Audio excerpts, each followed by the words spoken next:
Kevin Torres talked with some local health workers about this. He joined us live this morning with this Problem Solvers Health Alert. So what do, Kevin? We throw it out?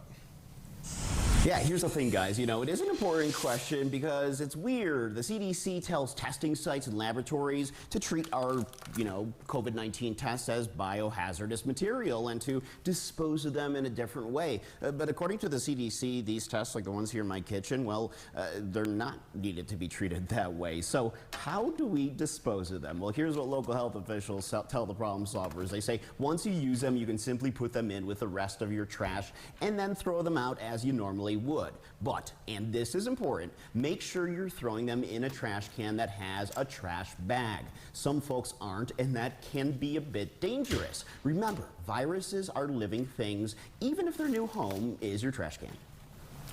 Most of the time people are testing because they're sick. And so whether that virus happens to be COVID, if you had a positive test, flu, or any of the many other viruses that we get, it does have virus on it.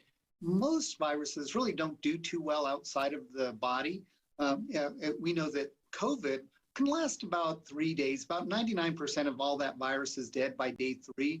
So sitting in a trash can for 2 or 3 days loses its contagiousness relatively quickly. But during that 2 to 3 day period, the virus could still be on there. Like, let's say if somebody were to accidentally want to reach in there, oh, I've dropped my receipt in there, I need to grab it, and it could still get on them? Yeah, now that is correct, that there is some virus. Now, as we look at modes of transmission, even touching it is relatively low. That's why the best thing to do is wash your hands, especially if you got something out of the trash can.